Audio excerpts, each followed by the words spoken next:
माँ जगत जननी दुर्गा भवानी माता पार्वती का कभी आप दर्शन करना, पार्वती जी का कभी दर्शन करना।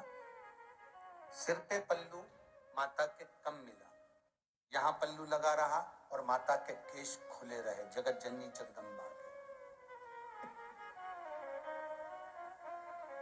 पूछ लिया चंचुला देवी ने, हे जगत धात्री दुर्गा भवानी, हे माता पार्वती, आप कैलाश पर मेरी सखी बनकर रही तो आपके केश खुले रहे, और आप शिव महापुराण के यजमान बनकर कथा सुनने के लिए जा रही हो, अपने पति के साथ में शंकर भगवान भी फेटा बांधकर, तुर्री लगाकर, गले में माला पहनकर, सुंदर वस्त्र आभूषण धारण कर कर शिव भी जा रहे हैं, और आप मस्तक पर पल्लू रखकर, सुंदर बोर लगाकर, नथनी लगाकर, सुंदर करधनी पहनकर, हाथ में चुड़ला, बाजूबंद, भुजबंद पहनकर,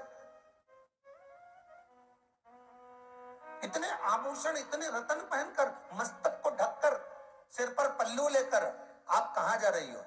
अगर कथा सुनने के लिए जा रही हो और शिव महापुराण सुनने के लिए जा रही हो और शिव महापुराण के यजमान बनने जा रही हो, तो आप ही की तो कथा है और आप ही को सुनना है और आप ही यजमान हैं, तो आपको सिर पर पल्लू रखने की जरूरत क्या है? चंचुला देवी कर रही है माता पार्वती से। सुनिए जरा प्रसंग कितना सुंदर है।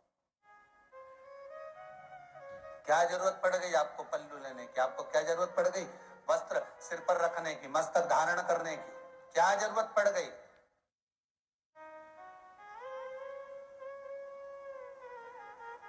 मां कह रही है, चंचुला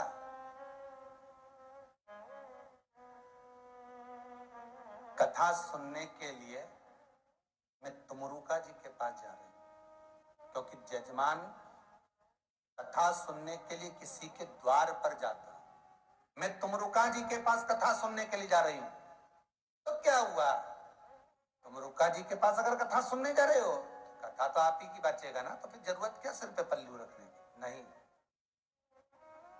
चंचुला, जब मेरे मस्तक पर अगर कोई चूनर डली होगी, सिर पर रखी होगी, तो मुझे उम्मीद है कि जिस पुराण को मैं श्रवण करूंगी वो भी किसी के मस्तक पर चूनर तो डाल ही देगी। जिस पुराण को मैं श्रवण करूं, जिस भजन को मैं धारण करूं, जिस कथा को मैं स्मरण करूं, हमारे मारवाड़ी संप्रदाय के अंतर्गत, मारवाड़ी के अंतर्गत वर्णन आता है महाराज, हमारे मारवाड़ का एक भाव कहा जाता है कि अगर कोई साधारण तीज की भी पूजन करो, एक साधारण सा पूजन पाठ कुछ करो, तो मस्तक पर पल्लू होना जरूरी है। क्यों? क्योंकि जिस देवी देवता की हम आराधना कर रहे हैं वो हमारे कुल को भी ऐसे ही ढक कर रखे, हमारे परिवार को भी ऐसी साध कर रखे। जैसे मेरे सिर पर पल्लू है, उसी तरह जिसकी मैं आराधना कर रही हूं उसका हस्त कमल मेरे परिवार पर, मेरे कुल पर, मेरे कुटुंब पर पड़ा रहे।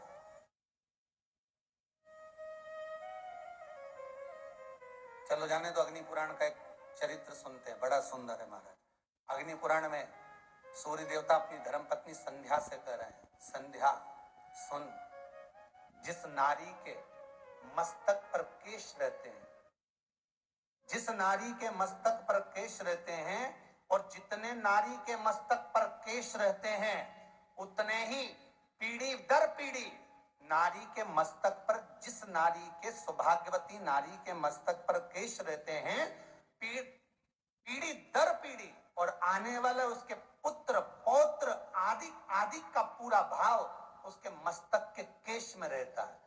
जब नारी किसी पूजन में सिर रखकर बैठती है, तो नारी जिस देवता का पूजन करती है, उस देवता का आशीर्वाद उसकी उतनी पीढ़ियों पर, उतने पोते पर, उतने परिवार पर, जितने केश हैं उतनी पीढ़ी और उतने पोते और उतने परिवार पर उस देवता का हस्तकमल रखा रहता है, जितनी देर तक नारी के मस्तक पर पल्लू रहता है। उसका व्याख्यान अग्नि पुराण ने करा। कई माताएं कहती क्या होता पल्लू रखने से? चलता भी था पहले हमारे यहाँ महाराज, इतना